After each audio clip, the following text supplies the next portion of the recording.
It is the final countdown to Christmas, and our Christmas Angel program still needs some help to get gifts out to tens of thousands of Arizona children. And tonight, the volunteers go to work in big numbers to sort the donations. So Royal is live at the Salvation Army warehouse, checking out the gift haul so far. Hi, Royal.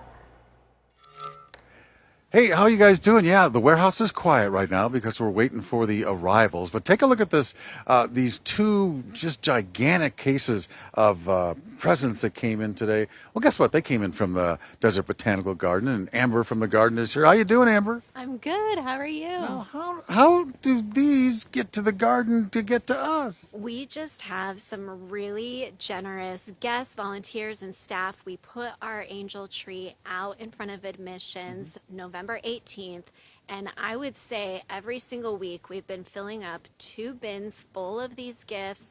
Even had to start overflowing into our admissions booths.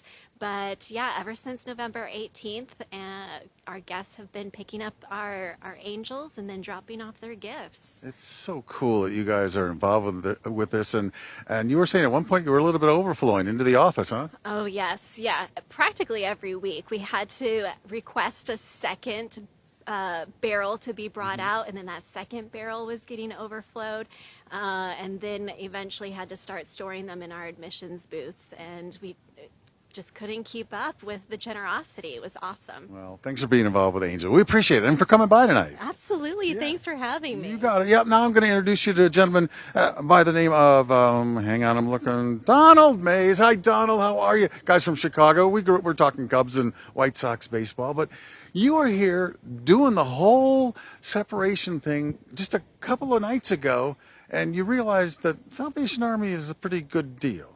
Yes. I was packing up the gifts, and I was overflowed with emotion. And my wife told me not to cry. And I got a flashback from when I was 9 years old in Chicago. We lived in the Salvation Army. Yeah. We were so poor. I'm the oldest of 8 children, 5 different daddies. We lived with roaches and rats and dilapidated facilities. Now I don't have to live like that any longer. And I believe the Salvation Army is one of the reasons why that I'm living as well as I am today, because you invested in my life, and I appreciate that. Well, we appreciate you sharing the story, but just the very fact that you're now giving back, that fills our hearts too, right? Yes, it does. It fills my heart. And that's why I overcame with emotion. You know, I can feel it welling up in me now because it's a joy to give. It is. It's a joy to give. And last week, as we were packing up the toys, I just felt the joy of love all in my heart.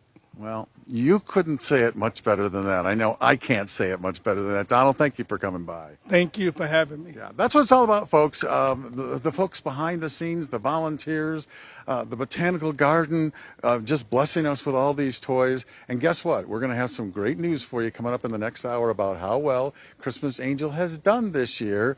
I don't want to give it away, but I'll give it away if I have to in an hour. So be there.